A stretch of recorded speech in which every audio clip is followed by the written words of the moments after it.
All right. Good evening, everyone, and welcome to the Sierra Curtis Neighborhood Association webinar on the tiny homes proposal. My name is Lily Harris. I am a Curtis Park resident. I am a board member of the Sierra Curtis Neighborhood Association and a member of the Neighborhood Concerns Committee, which is hosting this webinar tonight. Tonight, we are going to be talking about how the Curtis Park neighborhood may be impacted by the proposal to install 200 tiny homes to house up to 400 people under the WX Freeway between 18th and 24th Street. Before we get started, a few housekeeping points. This webinar is being recorded, as you should have just received a notification of. If you do not wish to be recorded, unfortunately, your only option is to not join the webinar. The recording will be available tomorrow at sierra2.org for anybody who knows if anybody is going to miss the event tonight. The participants have been muted, but the chat window is open. So feel free as we go on tonight to pose questions in the chat. My colleague Bruce Pierini is monitoring the chat. That being said, we asked the registrants to present questions beforehand, and we got quite a few questions that we hope to get to tonight. So no guarantees that we are going to get to the chat questions tonight, but do please still present any questions you might have there. Finally, on the housekeeping, I put in the chat window, which everyone should have access to, a link to the PDF of the City of Sacramento's comprehensive siting plan. This was issued in August of this year. It's a 75-page PDF. I found it incredibly useful in preparing for this webinar, and I suggest to anyone who's interested in learning more about not only what we're talking about tonight, but about the comprehensive plan the city is proposing, please do review that PDF, which I will be screen sharing parts of tonight. The format tonight is once I finally stop talking, I'm going to be handing the floor over to 3 panelists, each of whom will have a set amount of time to present to the participants, after which we're going to go into a Q&A session where I will be moderating the questions to the panelists who can answer depending on who's got the best answer there. I'm a person who believes that in order to address a problem, you need to know what exactly the problem is. And in order to do that, you need data and numbers. So before I turn the floor over, I just wanted to share a few statistics on homelessness.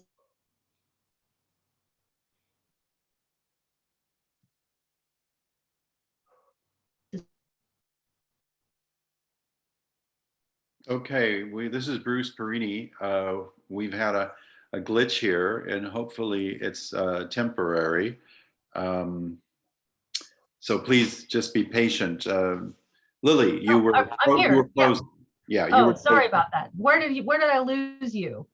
About not too far 50 seconds ago. Okay, I was just going to turn to a few numbers, a little bit of data on the homelessness crisis that I pulled from that PDF. And I think it's important to kind of have that as a background before we get into the panelists.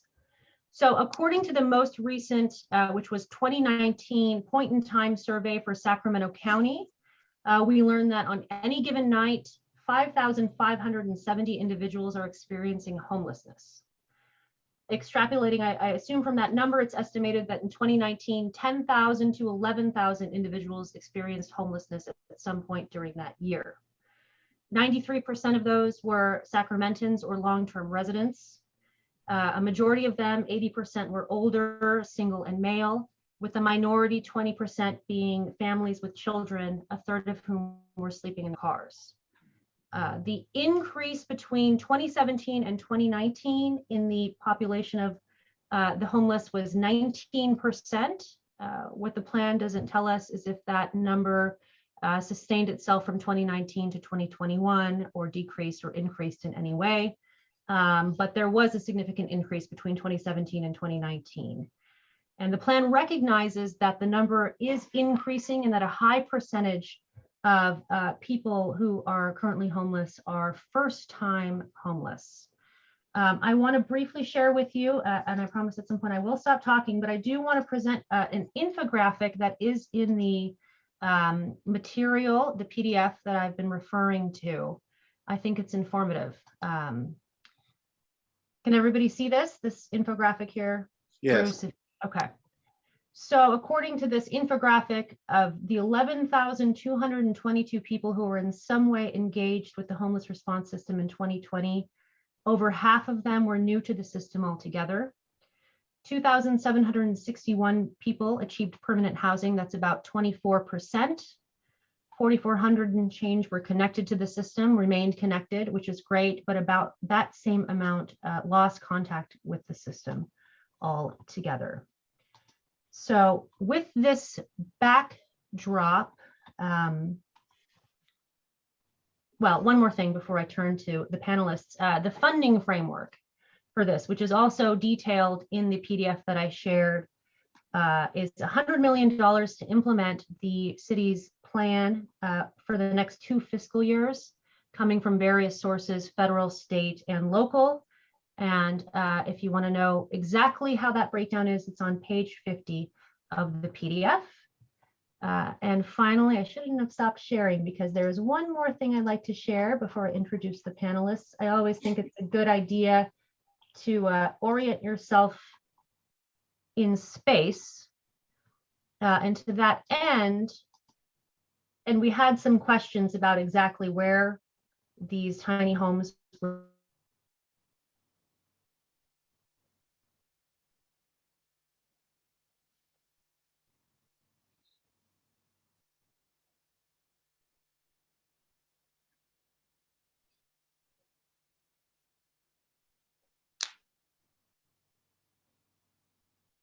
Okay, with that, I'd like to introduce our panelists. The way this is going to work is that, as I mentioned earlier, each will have some set time, and we're going to start with our councilman, Jay Schenirer, who's been the District 5 councilman for at least a decade now. He's going to be providing background on the tiny homes in the context of the comprehensive plan, and ideally correcting any misstatements I might have made about the facts. He is also joined with Danielle Foster from the City of Sacramento. She's the city's housing policy manager, tasked with the, I'm sure, difficult task of implementing housing policies and expediting housing development for the city. Jay and Danielle will have 15 minutes to present to the group, after which we're going to hear from Chris Jones. Chris Jones is a resident of Colonial Heights. He serves on the leadership committee of the Colonial Heights Neighborhood Association. He's also the president of Hope for Sacramento, which is an organization advocating for a comprehensive unhoused services campus to address homelessness in our community. Chris will have 10 minutes to provide a critique of the tiny home proposal and offer an alternative. Finally, we're going to be hearing from Jeff Stowell, who is a business owner and architect with Silva Stowell Architects, whose offices are located at 915 Broadway, which is Broadway between 9th and 10th. Jeff is also the treasurer of the Greater Broadway District, and he's here tonight to discuss his concerns as a property owner and a business owner for the safety and well-being in the context of the tiny home proposal. And Jeff will have 10 minutes as well. Panelists, I want to thank you all for joining us tonight. And I also want to say that I will most likely cut you off, and I do so with love and respect, but we do have quite a few questions tonight. So I will try my best to give each of you kind of a 2-minute warning when your time is up, but please do know that I mean no disrespect in doing that. With that, I will cede the floor to Jay and Danielle. You have 15 minutes. Thanks very much, Lily. Appreciate it, and appreciate being here as always. And you will see me turn to Danielle often. She is the keeper of the data and doing a wonderful job for the city as kind of a one-person housing division, doing great work for the city. I want to start very quickly and just say, you know, this is one of the most frustrating things that I've ever encountered. I've been on the elected side here for close to 20 years between my school board experience and representing Curtis Park and District 5 on the city council. We are overwhelmed with this challenge, without a doubt. And even though we are doing good things, which I'm not sure that message gets out, we have a long way to go. I think one of the most important data points, Lily, that you put up there was 2,700 people were permanently housed last year. That's a lot of people. Unfortunately, we've had more than that slip in behind them as far as being unhoused or homeless, however you want to qualify that. I want to do 4 things in this 15 minutes. One is just give a little bit of context. While I know this is really about the tiny homes proposal that is under the Freeway, I don't think you can look at that in the absence of looking at our whole plan and what the city is currently trying to do. I want to talk about how that came about. I'll do that quickly. I want to talk about where I am on this, and I've been pretty public about it, and then talk a little bit about the future on this. We have been working on homelessness for a long time. I think my first cut at it was really probably 2 years into my term when Kevin Johnson was mayor. We've had a lot of fits and starts over the period of time. I think we've done some good work, but most of all, I think we've learned a lot. Where we have come out to most recently is that we need to get people off the streets. We need to get people with a roof over their heads, and we need to connect them to services so we can put them on a better pathway to life. That is the overriding concern that we've had. That is where that $100 million is going. And the $100 million is not everything that we spent. There are other dollars there. And I do want to point out that there's quite a bit of philanthropic dollars as well. The Broadway Navigation Center, which we have just opened a few months ago, had $5 million of Kaiser money in it. We've had Sutter money, we've had Dignity money, and working closely with UC Davis as well. So what we have tried to do, and through this comprehensive plan, was really get all of the council members to sit down in their districts and say, where can we put people so that they have a roof over their heads? That roof may be a tent, it may be a tiny home, it may be a shelter, it may be permanent supportive housing that we're doing through Project Home Key state funds. But however that works, everything that we do is slated to be connected to services. It's all low barrier. I think that was one of the questions, but low barrier means pets, possessions, and partners. So meeting people where they are. We don't allow drug use on our properties that we're doing or that we will be doing, but we don't test for drugs. We feel like if we can get people in and get them, again, connected to services, whether it's cash or harm prevention services, we really want to get them on that right road. So as a result of council members looking at their districts, and I will talk for myself here, we identified properties that we think could fit into one of those categories. Some of the motels that we're looking to buy are downtown. I don't have a lot of those in my district that are appropriate for this. I do have some vacant land in District 5, or we have vacant land in District 5, and places that you could do shelters or tiny homes or tents. So that's basically what we were looking at. And through an accumulation of all of the council members' work, we identified 20 to 21 priority sites. We have other sites that are kind of secondary sites. And those 20 to 25 sites or 20 to 21 sites could really house about 5,000 spaces. We've never gotten the right word for this, but a space to me is somebody can sleep in a tent. It could be tiny home. Again, it could be safe parking for people in their cars or living in their RVs, again, or permanent supportive housing. So the idea here is, again, moving people through the system. We have an average stay, or the hopeful average stay is about 6 months or less to get people into permanent housing. So that really is the comprehensive plan, is how do we get thousands of individuals off the streets, and we all see them every day, into some kind of shelter, hook them up with services towards a better life. The tiny homes piece and the 4 sites with Caltrans underneath the Freeway was really something that was developed in D4, in District 4, by Katie Valenzuela. And actually, Katie thought that her district went on both sides of the freeway. We had a little discussion about that. But that's where that originally came from, and was modeled after some of the work that she had been doing on the west end of the WX. When we first talked about it, what I said and what I've said publicly is I don't believe that what was in the proposal or the original report was vetted nearly enough. There are lots and lots of challenges to those sites. So let's talk about what they are. We have current litigation that Mike Malinowski and others are suing us. So we're not doing anything until that. We have multiple contracts with developers who and others who are using the spaces underneath the freeway for parking and other uses. We don't really want to break those contracts. Those are revenue producing contracts for the city. I know the developers would like to get out of them because people aren't driving and parking nearly as much, but for the city, it's really beneficial. And I also thought that the original proposal was far too large and much too aggressive.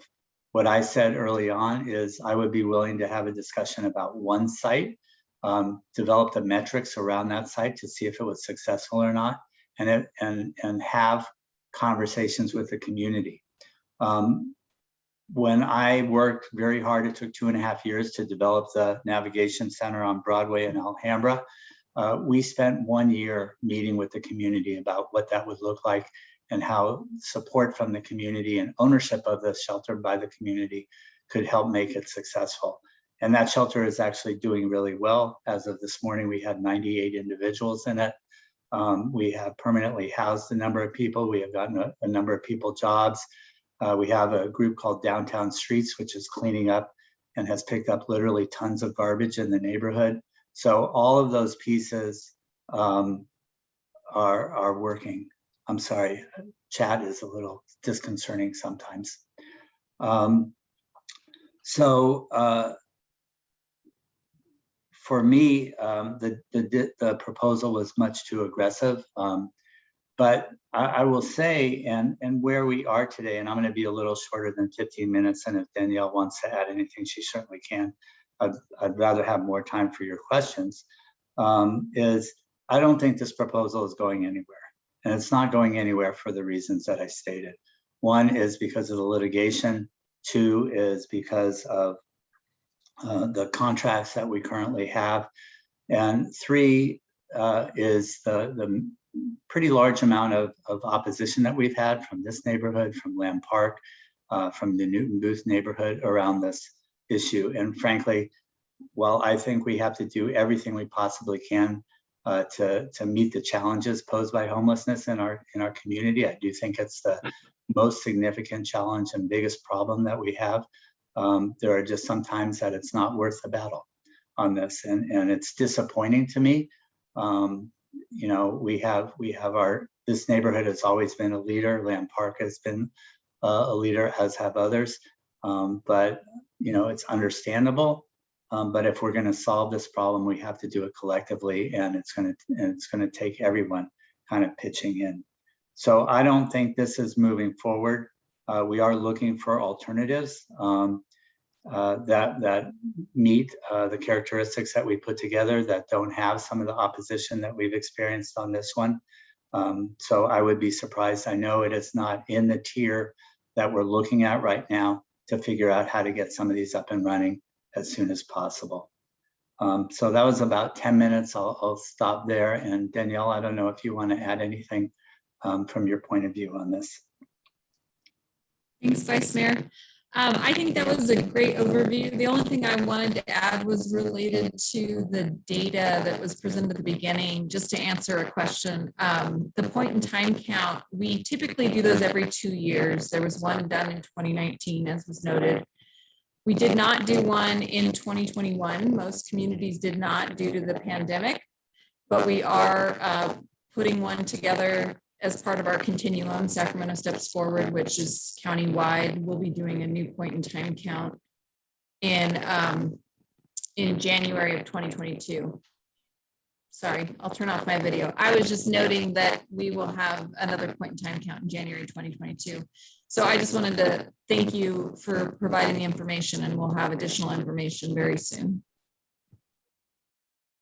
And I think we'll go on to the next panelist if that's well, I suppose if since you didn't take up the 15, I'm going to take just a quick liberty as the moderator to ask Councilman, when you say I don't think it's going anywhere, I guess what is the process for approving? Because this is 5 of 20 different sites.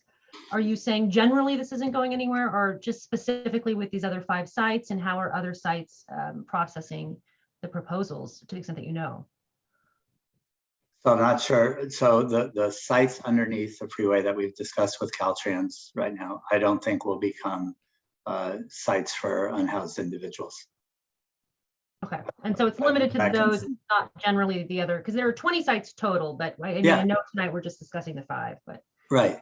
saying as to those 5, probably not going. Well, certainly the 4 that are easternmost. I don't know about the first site.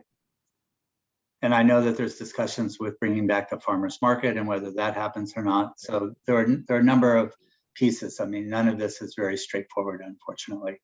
But I think what we're talking about tonight, and I was actually hoping to have a more definitive answer for you.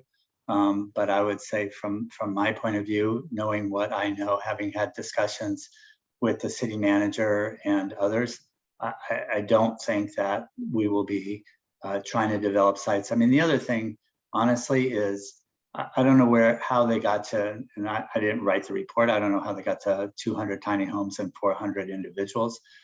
We have to be a certain length from the freeway. So all the tiny homes would be outside the boundaries of the freeway on both sides. I'm not sure that works at all. But that's even a secondary reason, I think, what I laid out before around the litigation, around the contracts that we currently have, and around the opposition that we've faced, really probably preclude these from going forward. The process on the other ones are that Danielle and the city manager and our folks are working on them. They're vetting properties. I would expect hopefully within the next couple of months that we'll be looking at some very specific properties of what we want to do. We've been working on Roseville Road as a safe parking. That is an RT station. Of the 3 RT stations that were identified, one is Florin Road in my district, one is Franklin in Rick Jennings' district. We wanted to look first at Roseville Road because of the literally hundreds of RVs that are parked nearby that we want to bring in and get those people hooked up with services. There are a few other sites in District 2 that we're looking at very specifically right now. We have 1 or 2 other sites in my district, one on Franklin and 29th that we think would be good for tiny homes, where the property owner actually came to us and said, I'd like to do something with you on this. So we're looking at it. I don't have intimate knowledge of all the sites from other districts. I will tell you, we're doing a family shelter up in District 1 that will serve 200 to 300 individuals. So that's for women and children. As I said, the WX is now at 98 people, 100 is capacity, and I think we'll be there. Our women's shelter in Meadowview is up to 100 now. They kind of did it incrementally because of COVID. So we have a lot going on, and I think that there's 4 or 5 sites. We don't have capacity to do 20 at once. We don't have enough operators to do 20 at once because all of these sites will have an operator on site. All of them will be 24/7 that they'll be open. All of them will have additional security, and all of them will have services connected to them. So there's a lot of capacity to build. The one other thing that I want to add and not forget, and I think my 15 minutes are now up, is that we, in the last few months, we've really developed a very close working relationship with the county since the new county administrator, Ann Edwards, has come on, and Rich Desmond as frankly a breath of fresh air for the county. We have these 2x2s, which is the mayor, myself, and Patrick Kennedy and Rich Desmond, been meeting on an ongoing basis, and we'll soon be making public an MOU between the city and the county about how we're going to work together, our sites, their services through drug and alcohol services, where we can really do what we do well and do what they do well and put that together. And I think my 15 minutes are up, so I guess that's my Thank you. 15 Yes, minutes. it went a little over, and that's on me. Bruce is telling me in the chat that the time is up. So, but thank you, and we will return to both you and Danielle later in the question and answer segment. Next up is Chris Jones. Chris Jones, you have the floor for 10 minutes. All right, sounds good. So, Jay, thank you for coming. Thank everyone else for being here. This is a really important situation, a real crisis that we need to deal with. Jay, you said a lot of things that, unfortunately for me, took a lot of the wind out of my sails, but I'm going to go over it anyway, just for the sake of stating it. There are a couple big issues with this current location that we're being talked about. Like I said, with Councilman Schenirer, that in his view, he doesn't see it being completed. Like I said, that makes a lot of this moot, but there's a lot of health effects for the unhoused, which have driven this CEQA lawsuit. The California Air Resources Board and our Sacramento Metro Area Air Quality District have advised against any residential uses in proximity to freeways with over 100,000 vehicles per day. We are well over that amount on the freeway that we're talking about. So the WX Navigation Center, by my report, has signage warning about the harmful effects of particulate matter from car exhaust and things like that. So it's an acknowledged danger that we'd be putting these people in. There are a lot of issues with how the city exempted themselves from CEQA, in the sense of saying that there's no possibility that the plan may have a significant effect on the environment. That's not an accurate statement. They gave themselves categorical exemptions for the navigation centers, kind of like the temporary shelters, but the CEQA law does not necessarily allow to have a chain of single sites, or it doesn't allow you to treat 5 individual sites as one site for the purposes of an exemption. But we will see how that goes in court. And like I said, if the court rules in that direction, then this will all have to be reevaluated. There's also a lot of negative effects on the surrounding community. As much as the city has really tried to keep these issues contained within the safe grounds and the surrounding areas, the good neighbor policies just aren't working. It just is what it is. There's trash and overflow clamping in all directions of the current safe grounds. I drove by one last week, and it was rough. I really was feeling for those people, because while the safe grounds are well organized themselves, in a block or two in every direction, there's tents and RVs, trash, obvious drug dealing and sex trafficking happening. The good neighbor policy is just not working right now. The city's own statistics show increases in crime surrounding the existing sites, and local business owners and residents are really struggling under the strain. I went to the Newton Booth Neighborhood Association meeting that was referenced earlier, and I'll cite 2 stories that really struck out at me. The antique company at 2100 X Street has gone through maybe a dozen front windows. They're being smashed in regularly. People are coming in, taking this man's wares, taking this man's livelihood, and he's struggling to maintain under this burden of rampant crime by unhoused people, who I'm sure are struggling even more, but it doesn't excuse it. And a woman also, who I'll leave her name out of it, but she passed a message along that was read at the meeting, and she was literally begging the mayor and Katie Valenzuela to take control of this situation so that she could feel safe in her home with her young son. The good neighbor policy and the containment of the issues that come with a essentially unregulated campsite, it's just not working. There's rampant drug use in the vicinities. Jeff Harris and Sean Lowley both are on record saying that substance abuse is a driving factor for a lot of the problems and the crime, and large encampments are outright run by drug dealers sometimes. That's their best customer base. And then finally, as far as critique is concerned, we need to spend our resources wisely. A lot of this funding is in the form of state and federal grants. It's not money that necessarily is going to come to us every year. We're not going to get $100 million every 2 years from coronavirus packages and various hospitals and things like that. It's just not realistic to expect that. So we really shouldn't be spending it on more of the same stuff that we've been doing. Like I said, I respect the city for making the effort, but it's a lot of the same stuff. And what we need to do is have a real paradigm shift and have a comprehensive consolidated campus in the vein of Haven for Hope in San Antonio. I know that at least Rich Desmond and I believe Jeff Harris went. I don't know if you were there, Councilman Schenirer, went to San Antonio recently. And I'm eagerly awaiting the report on how they feel about it and how we can emulate that here. Just a quick overview of what we're looking at. It's a 22-acre campus. They serve about 2,000 people, between 1,500 and 2,000 people is their capacity. They're trauma-informed, recovery-oriented, and it's a community partnership. They're split into 2 sections, the courtyard, which is a low barrier area, just like we want to fulfill our housing first obligations. It offers safe sleeping, meals, shower, laundry, storage, and there's a lot of outreach there.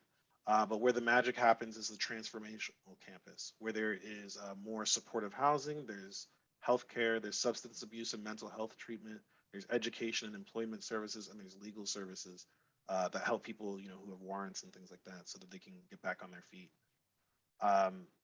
A lot of the benefits over what we're doing now is consolidating resources. Jay mentioned that all of the 20 sites that we want to talk about are going to have operators and services and security. We are spending a lot of money. We are going to spend a lot of money on that. We can save a lot of money by consolidating to one site. So instead of having 20 operators, we can narrow that number down. Instead of having 20 sets of security personnel, we can narrow that number down and save ourselves a lot of operational funding.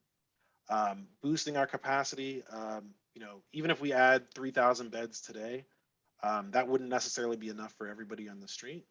But, by our legal analysis, it would be enough where we would be likely to offer a bed to someone that we run into at any given time. I'm not necessarily proposing that we do this campus and nothing else. This campus would slot into our existing infrastructure. And then it would also allow us to provide serious and meaningful security, not only for the communities in the vicinity, because that's a big problem with what we've got now, but security for the homeless as well, and keep those predatory drug dealers and sex traffickers away from such a vulnerable population who we know are being victimized by these people every day. I am not sure where I am on time, so I'm going to kind of get through a few numbers of my own. Oh, 2 minutes. There we go. So I will run through these numbers and then I will turn it over. So San Antonio's campus opened in 2011. So since then, they've helped over 5,000 people get into permanent housing. So these stats are from 2019, just for the record, because no one did a 2021 point in time count. So 5,000 people over the course of about 8 years. Their 1 year housing retention rate is 88%. I know our Richards Boulevard number was closer to like 34%, if I'm recalling the town hall about that. Controlling for population increase, the downtown homelessness count in San Antonio between 2010 and 2019 went down 80%. About 3,100 people have been placed in jobs. And over the course of about 10 years, there was $96 million in documented cost avoidance for city and county jails, emergency rooms, and courtrooms in that first time period. And that just happens to line up pretty nicely with the $100 million that they spent to build the campus. Now, granted, that was in 2011, so that would be a little while. It'd be more than that for us in California. But I'll bring up one last statistic and then turn it over. Over the course of 2011 to 2019, based on our point in time counts, we have seen a 118% increase in homelessness per 10,000 people. San Antonio, who has followed this Haven for Hope model and, well, invented it, quite frankly, has seen their numbers go down by 22%. We can have these similar results if we pursue a strategy that has been proven. They've worked out all the kinks of what they're doing already. We can tap private money with the hospitals and the county and the state, and potentially even get federal funding. We just need to draw up the plans and make it happen. And I will cede the floor with, I think, 30 seconds to spare. Thank you, Chris. I appreciate that. And I do have some questions we'll return to after we hear from Jeff. Jeff, the floor is yours. You are muted, though. Thank you on two accounts there, Lily. So first of all, I just want to say thank you for having me this evening. I'm obviously here as a business owner and an owner of real estate on the Broadway corridor. But most importantly, I'm here on behalf of my employees who have become concerned for their own safety and well-being. And I'm really here representing many voices, though, and I have to say that it's become clear, I think, to many people that I've spoken with in the district that there's a belief or perception that most of the elected officials and city staff have heard a lot of voices, a lot of loud voices of the advocates for the unhoused. And there are a lot of people that believe that some voices from the business and property owners need to be heard. I've heard comments about, well, we have rights as well. I could spend so much time talking about the incidents that have occurred in recent years. Obviously, a lot of petty theft, a lot of property damage, a lot of things that nobody wants to deal with. None of us do, right? Nobody wants that in their backyard or in their front yard. Some of these incidents have definitely risen to the level of valid concern. And this is where some of my employees have been involved, and my neighbors at Sellen's Restaurant and Bike Dog have been involved. That's where things really start to get concerning for me, because ultimately I'm an employer who has staff that I need to be concerned about. People that no longer really want to come to the office, people that are concerned to walk out to their car in the middle of the day in broad daylight. It's been years now that we have not kept our doors unlocked our front door unlocked during the day. We keep it locked all the time. But I mean, obviously we don't have time, and I think everybody here knows enough about what's been going on in the district and the city wide, even though I think there are a lot of people in our district that really feel like we have shared more than our share of the brunt of this whole issue. I think that one of the big concerns that I have, and this is where I'm kind of representing the Greater Broadway District PBID, is that years ago, when Councilman Schenirer, you came to us with city staff and asked for a letter of endorsement on the navigation center. We understand and acknowledge that this is a complex problem that you're dealing with, and I commend you and other elected officials and city staff for tackling this. I realize it's one of the challenging things you've surely ever had to deal with. But one of the reasons that we offered our letter of support was that we were assured that there would be an increase, well, among the different items that we talked about, I think two of the most important things were that we were reassured that there would be an increased law enforcement presence, as well as the clean the clean aspect of our district would be stepped up.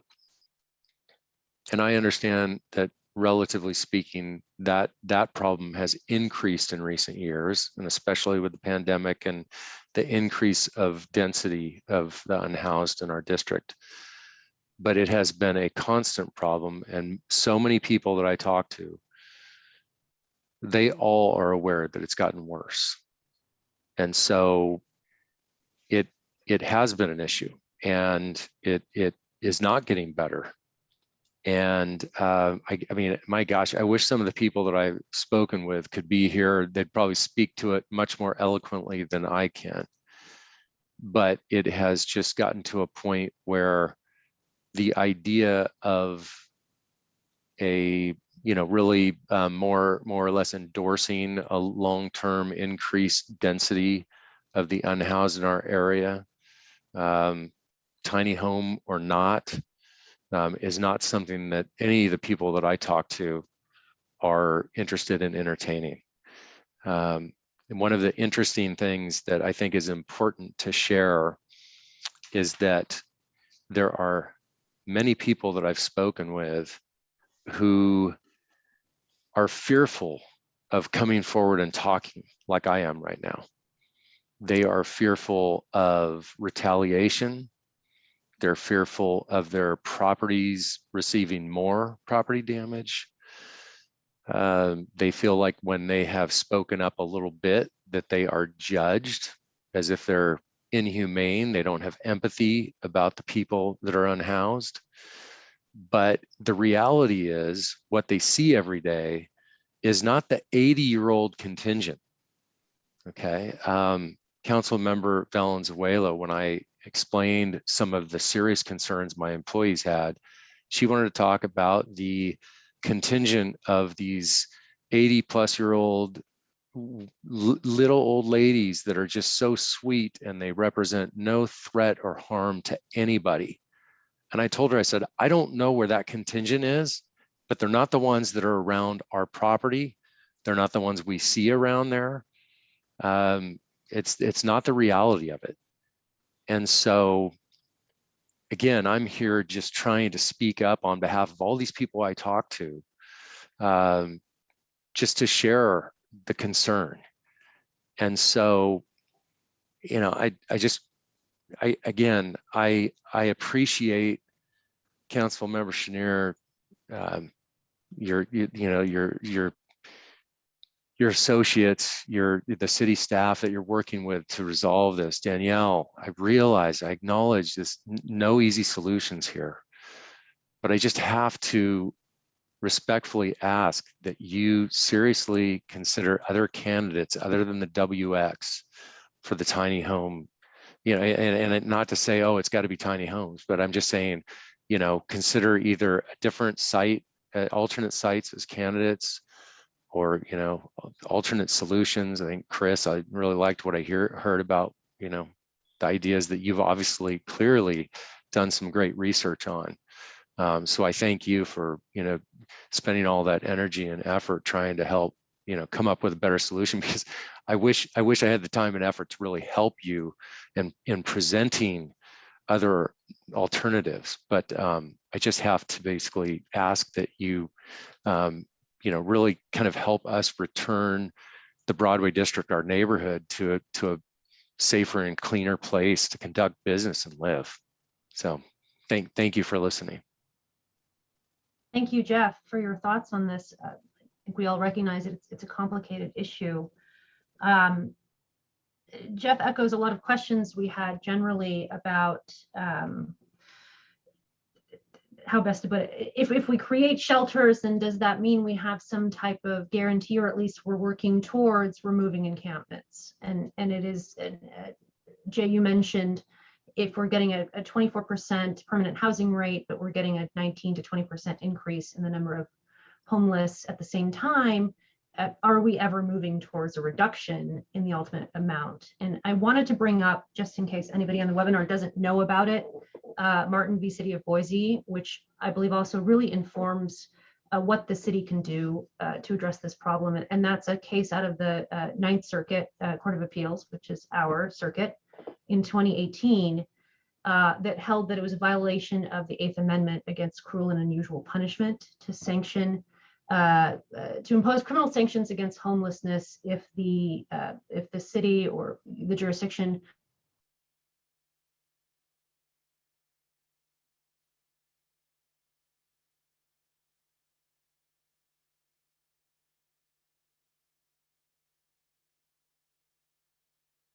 once every 2 years. How do you determine on any given night how many shelter beds were available to those who are unhoused? What does available mean? If somebody is 30 miles away from a place that has a shelter bed and doesn't have transportation, is that shelter bed available to them? But that is really a backdrop, and it's mentioned in the plan. I think a lot of residents and neighbors think, well, if there are shelters, then why isn't the city prohibiting encampments, especially around the places where there are shelters? And I would imagine, and Councilman or Danielle, you can tell me if I'm misunderstanding this, that some of that has to do with Martin versus City of Boise and the imposition that has posed. And maybe either Danielle or Jay, you could speak to that a little bit. Yeah, I mean, really briefly, and Lily, we lost you for a little bit in there, but I think I got the gist. I mean, we were hit with two things at the same time, right? So you had the Boise decision, which certainly precluded us from doing a lot of things that we might otherwise do. And then we also had that pandemic and the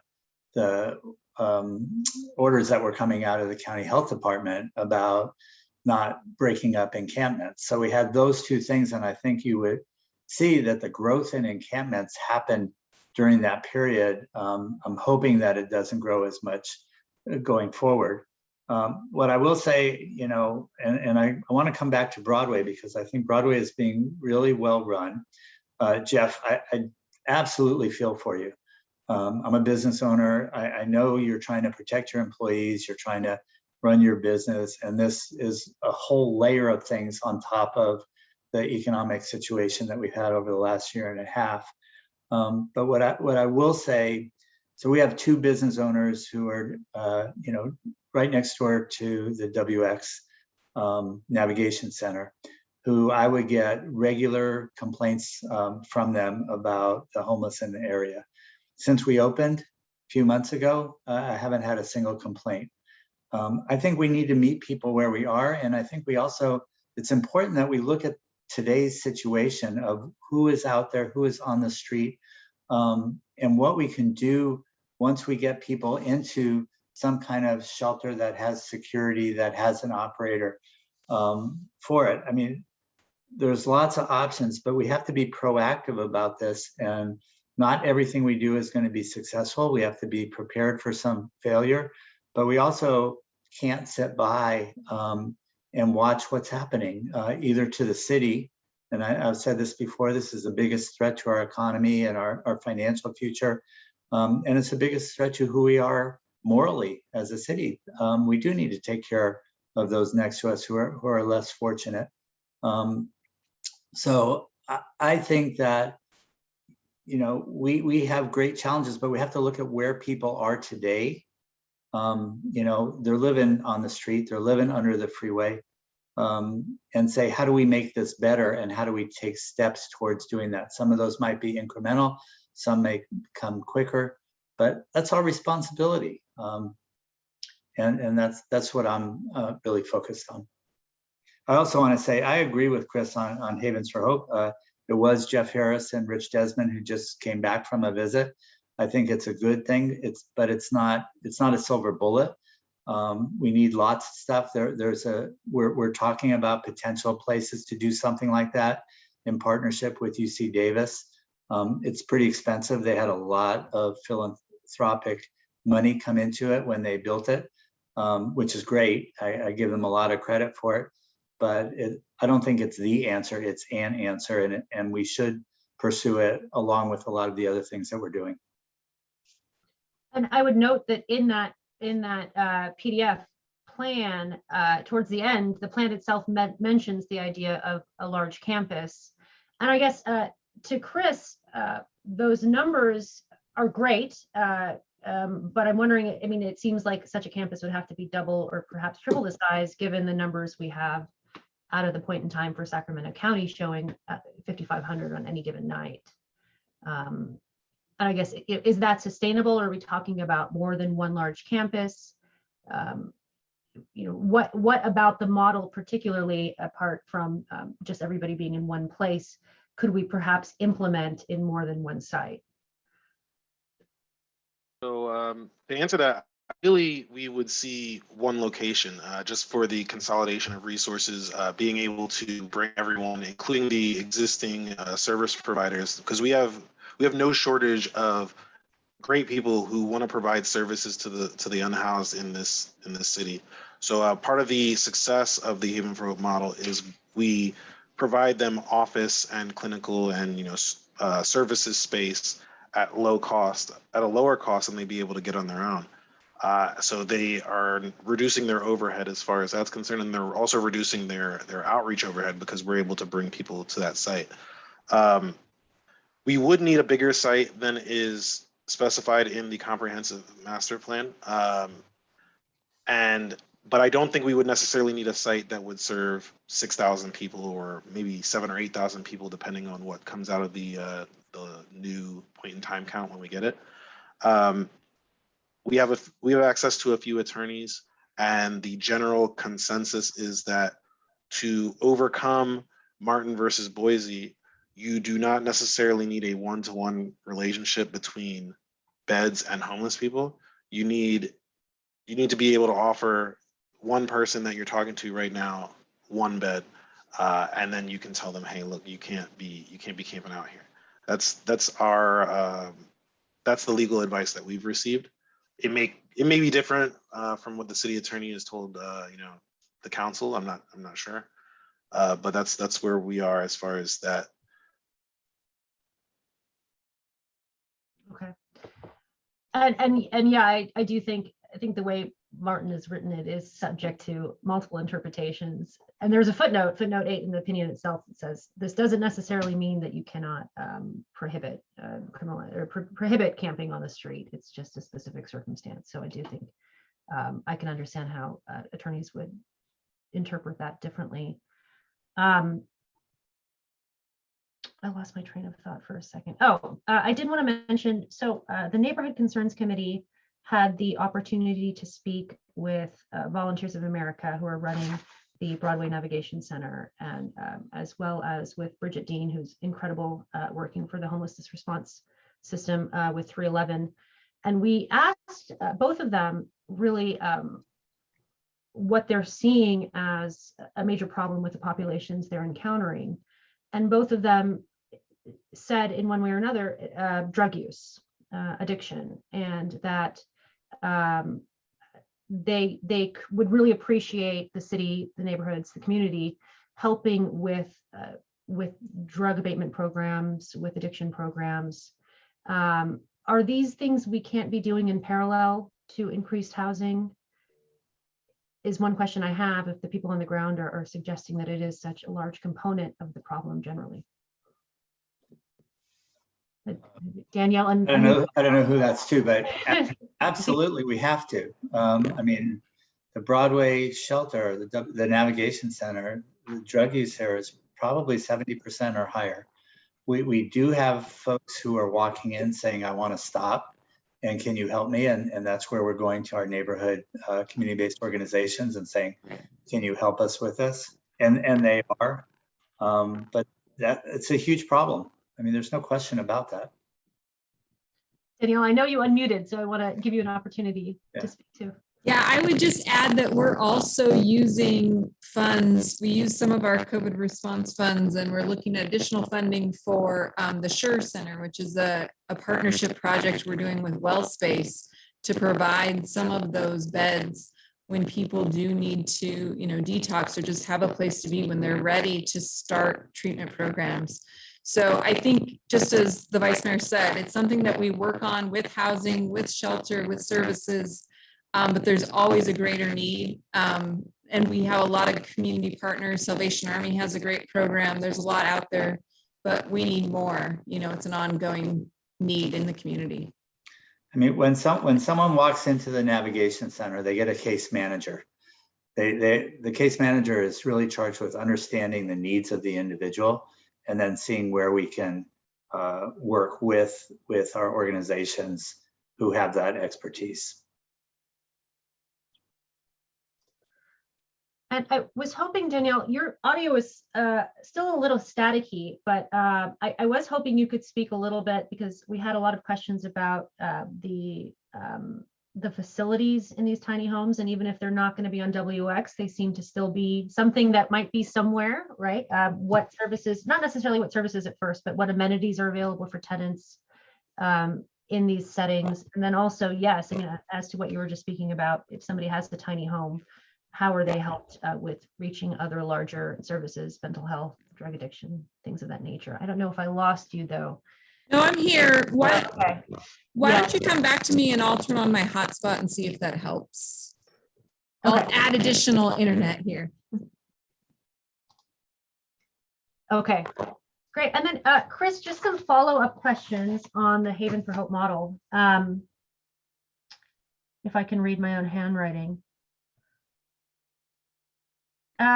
So was San Antonio trying different models before turning to this large campus? How did it get to this proposal, or how did it get to this model for dealing with their homeless population? If you know.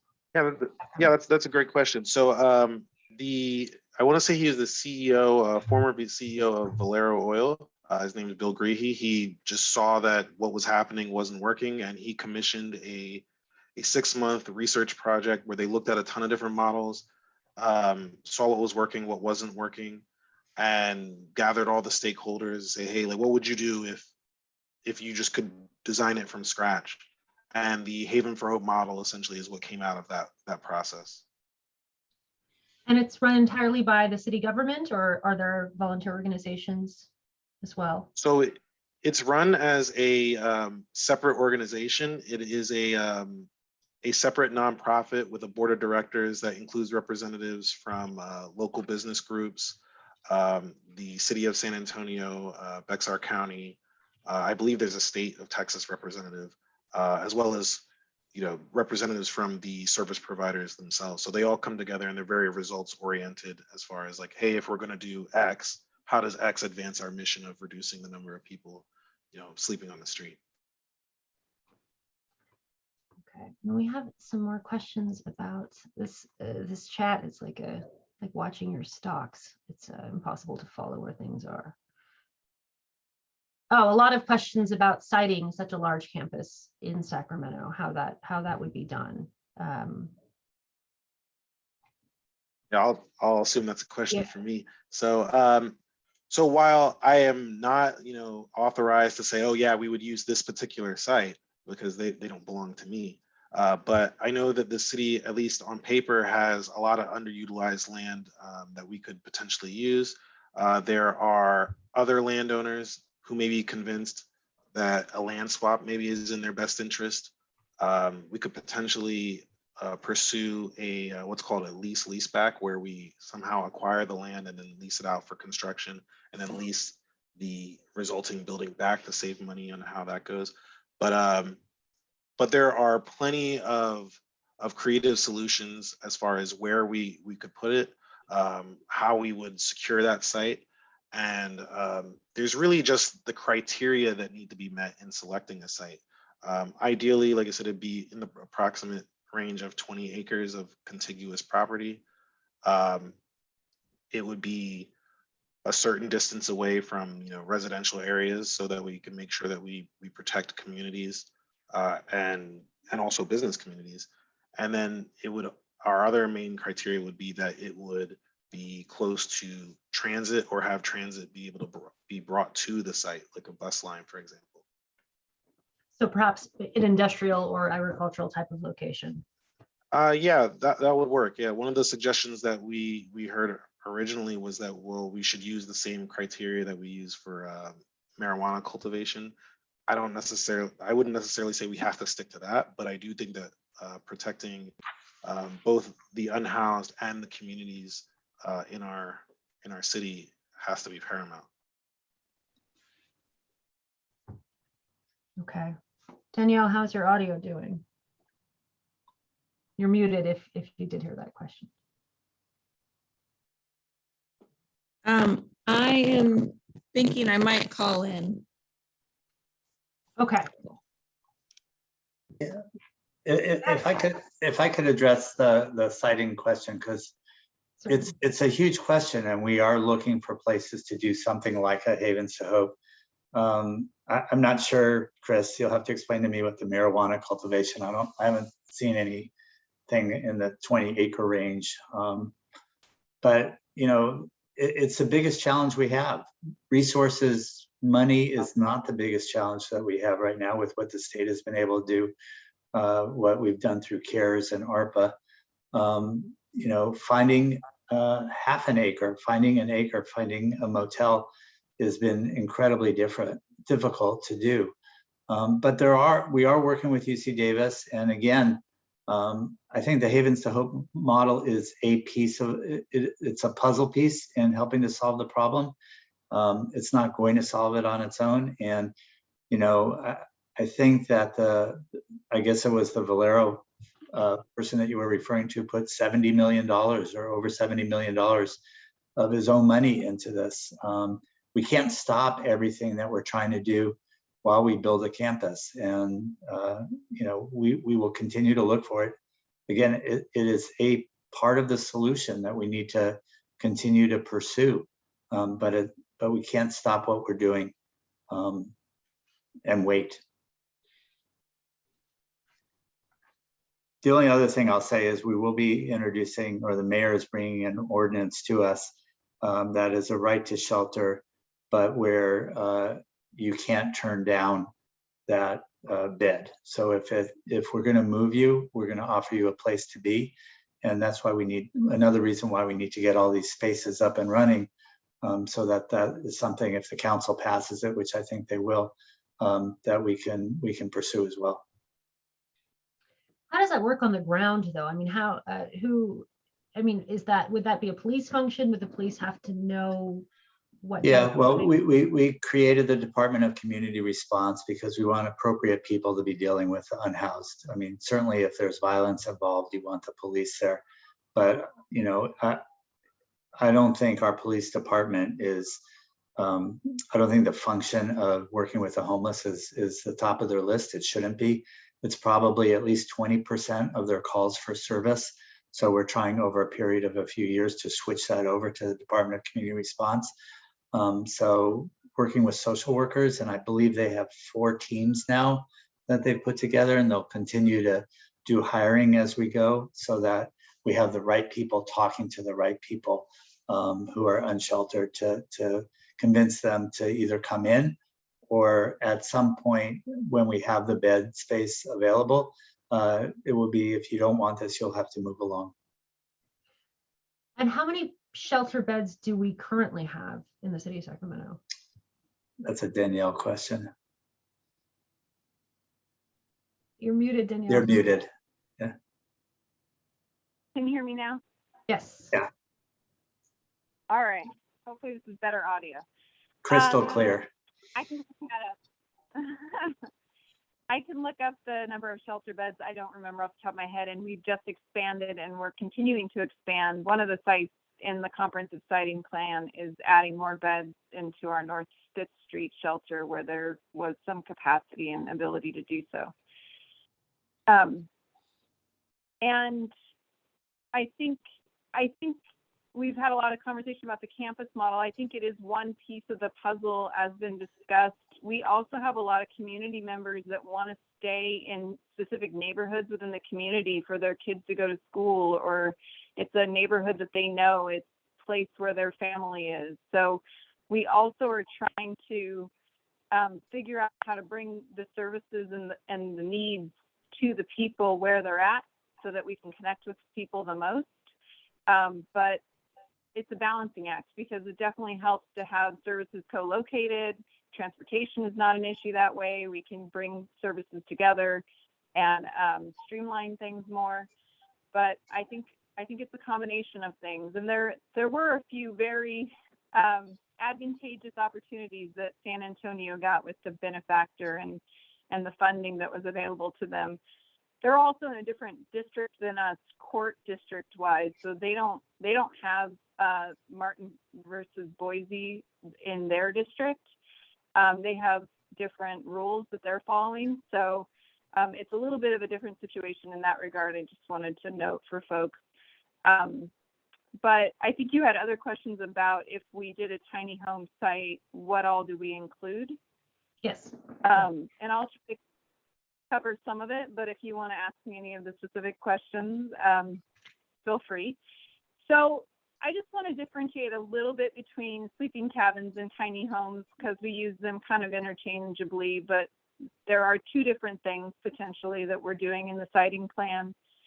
One, sleeping cabins are kind of the units that you see that are focused on beds, right? And shelter and heat. And they really focus on electricity, a safe space, a place to sleep, and a roof overhead, but don't necessarily have a kitchenette or a bathroom individually in the unit. So they would have electricity in the unit and security and those types of things on a per unit basis, and then would have community bathrooms and either food delivered or community kitchen space or some sort of opportunities there likely. Would also have security for the site overall. We definitely want to secure sites that we're providing services at so we know who's there and you know, when people are entering and exiting the site. And then services on site, we would have a service provider that's managing the site and providing services and connections to other resources for folks that are at the site. We also, you know, those service providers are also getting people into our homeless management information system, our data system that keeps our statistics and helps us know who's in the community, what the needs are, and how we need to respond.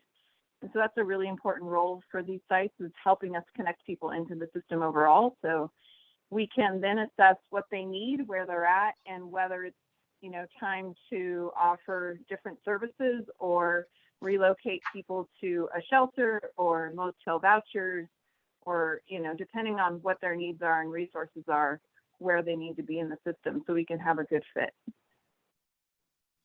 Okay, and then on the tiny home side, it's more of a complete unit model, just smaller, right? So there may be a kitchenette and a bathroom included as well. And those would be more permanent situations, and sleeping cabins, you know, could be less permanent depending on the site and the future plans for the site. And when you say more permanent, this is one of the questions I had earlier. For the people who would be housed in the tiny homes, it's not supposed to be a permanent solution. It's supposed to be transitional, but the homes themselves, are those supposed to be eventually taken down, assuming some end goal is met, or would they be permanently in these locations? Yeah, good question. So with the sleeping cabins that might be hooked to electricity but doesn't have, you know, water connections and things like that, it's really more of a temporary response is the plan, right? We're hoping that we're getting shelter and we're getting people sheltered and continuing in the continuum. The tiny homes that I mean that would be more permanent are those that would be actually connected to sewer and water and electricity, and those would be more focused on transitional and permanent housing. So when I say transitional, I mean more like 12 to 18 months of someone living there while they're finding a permanent place in the community. So it's kind of different stages in our response process, if that makes sense. So we go all the way from safe parking and safe grounds to shelter and shelter and sleeping cabins to a tiny home, motel voucher, sort of transitional space to permanent housing. And how does someone interested in entering this program, how do they do so? In other words, who gets the tiny home? Who gets the next step?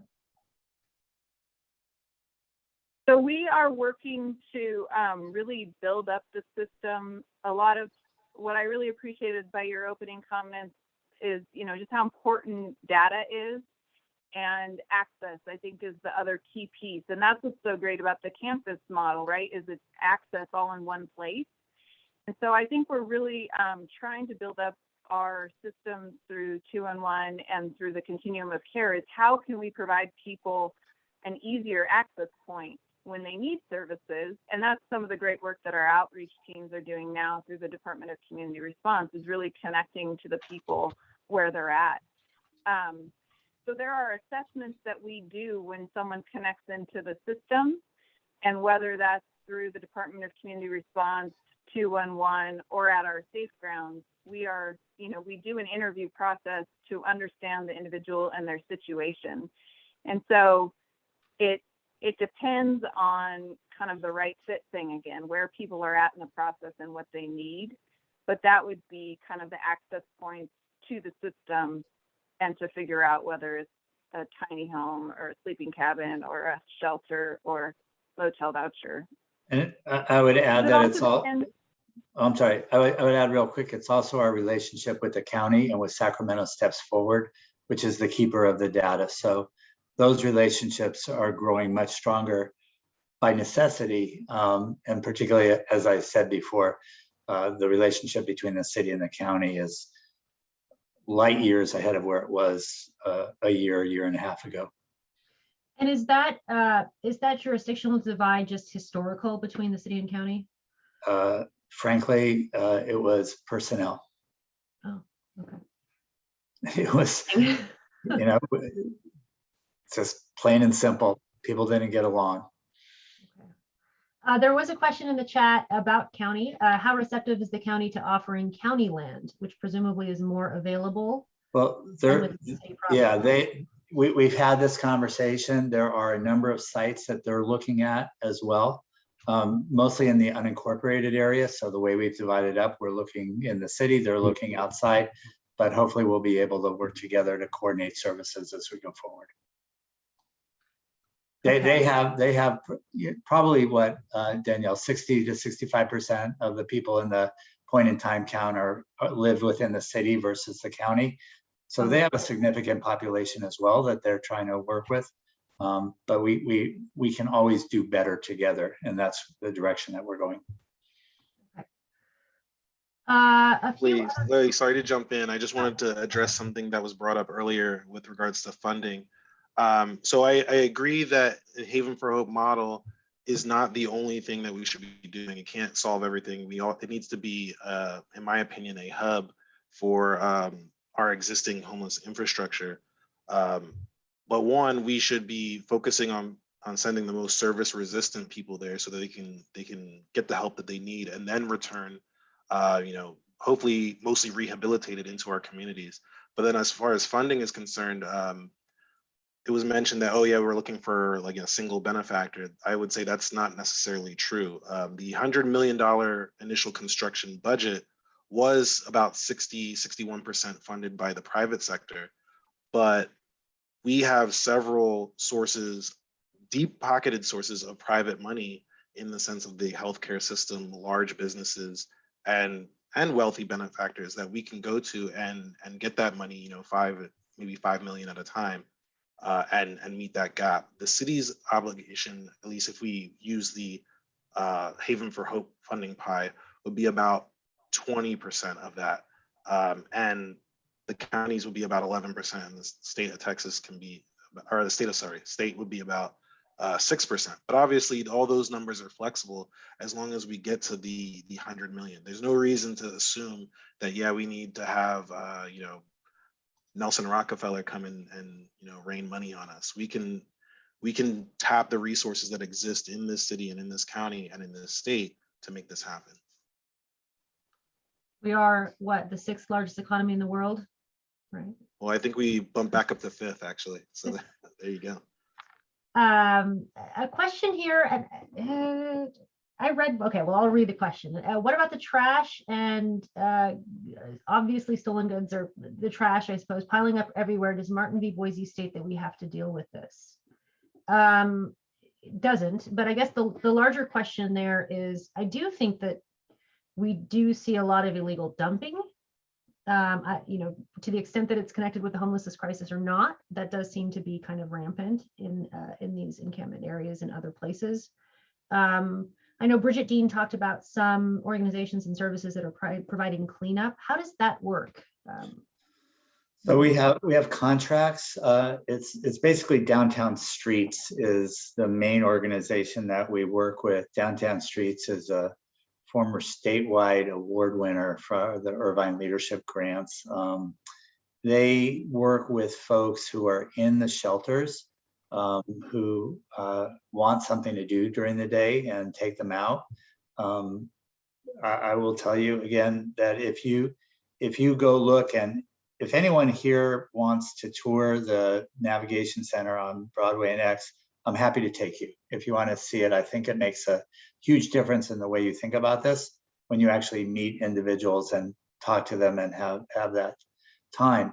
And where we're looking at, and we would do this with all the shelters that we build, or all safe grounds, whatever it is that we would focus on the immediate area for the folks who would come into that shelter or into that safe ground. That's what we did at Broadway. We've targeted 5 encampments. We haven't emptied them, but we've gotten about 85% of the folks who are in the shelter out of those 5 encampments, all of which are within 2 blocks of the shelter. And then Downtown Streets, which is under contract with the shelter, goes out every day. They've just started a few weeks ago, but they generally have a crew of somewhere between 10 and 20 individuals who are staying at the shelter, who go out and basically pick up trash. As I said, I'm there probably 2 or 3 times a week at least. One of the days I was there, they had picked up 28 bags of garbage, 61 sharps. So they're working on that, and you can physically see a difference around the shelter, the Navigation Center, from when we started.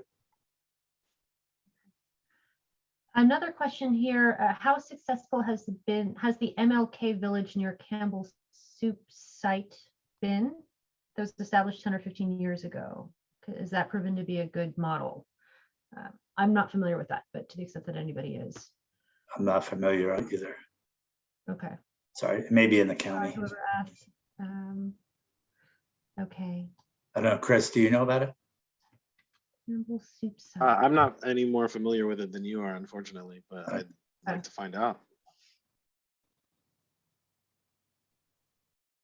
Okay, I'm just going to read these. I don't really understand what some of these mean, but where's the location of the property that the city had a meeting on September 28th to allow the city manager to enter into a purchasing agreement?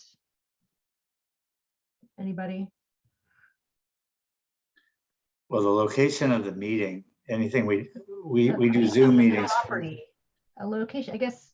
Yeah, there was a meeting of the city council where I'll explain. Jay, I'm sure it'll jog your memory that you guys voted to waive the 10-day disclosure rule to purchase a property in excess of $1 million for Right. something homeless related. It wasn't clear based on the content of the meeting. Right. It does jog my memory, and we're still in negotiations for the property. So I can't really say where it is because it puts us at a disadvantage in the negotiations. That does remind me of one of my questions early on. If the tiny homes had gone through under WX, that's Caltrans property, correct? Correct. Would the city have had to pay rent to Caltrans or some type of occupancy fee? It would have been something, I don't know what they would have negotiated. The Navigation Center is also on Caltrans property, and we pay, I think, $100 a month for the acreage that we have there. So it's de minimis.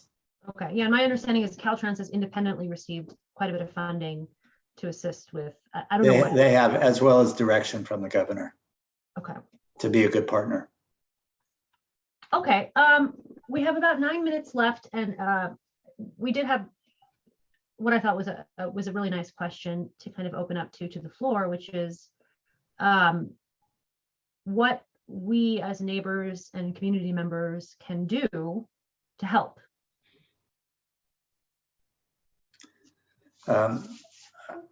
I think there's a lot we can do, and you know, Curtis Park is a special place. I've lived there since 1990, and I know lots of folks who are on this call have been there longer than I have. And I think Curtis Park has always stepped up when there's been a challenge, and it's one of the reasons that I care deeply and continue to live in the neighborhood, and will even when I'm off the council. I think number one, and Curtis Park does a good job of this, the individuals who live there understand what's going on. There's a lot of misinformation that's pretty easy to come out, but really we should all be doing our homework to get a good feeling of what's happening, and also kind of get out there and see what the difference is or what we're trying and see if it works, number one.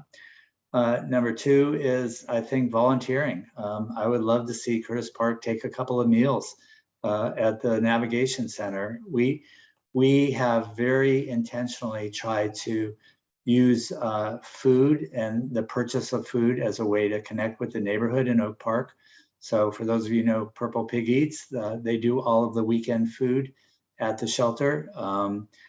American Legion High School's Culinary Academy will be doing the food on Friday nights, and there's a Culinary Academy at Volunteers of America to do training, and they're doing food during the day and evening. We do 3 meals a day, and having volunteers come in and serve, talk to folks who are there, I think it becomes a win-win situation.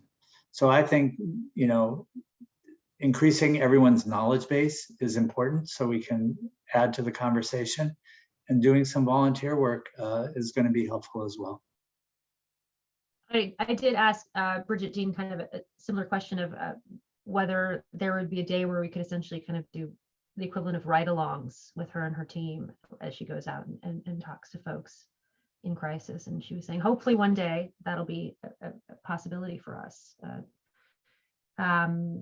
She's very much in the ramp-up stage for the whole department, so, and she's got her plate full. She's about as busy as anybody in the city. Yeah, no, it was incredible talking to her. She knows a lot. She does. I would just Danielle? offer, similar to that idea, I would just offer that with the point in time counts, often we need volunteers to help. And that's a really great space, as well as what the Vice Mayor was saying, where you can meet people one-on-one and really understand and hear about their situation. And I have found that to be really informative and insightful to understand just all the different faces of homelessness, and that there are many different paths and different ways that people become homeless. And so I would just offer that in addition to the ideas already shared. And again, I'm happy to tour anyone who wants to see it. Okay. I want to thank you all. I wanted to make a point to what Jeff said. You know, I left the Bay Area a few years ago for Sacramento, and I was, Jeff, always a little bit terrified to express an opinion or ask a question that I thought might be misinterpreted. One thing I love about Sacramento, and one thing I love about Curtis Park, is that we listen to each other and we give each other an opportunity to be heard and to disagree in a respectful manner. And I want to appreciate all of you guys joining us tonight and continuing that respectful dialogue that is so much part of being a Sacramentan. With that, we're actually ending a few minutes early.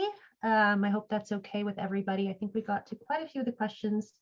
We had a lot of questions specifically about WX, so those were kind of scuttled at the last minute there, but I do believe we got some good thoughts out. And again, thank you everybody for joining us. The recording will be available tomorrow at sierra2.org. Thank you for having us.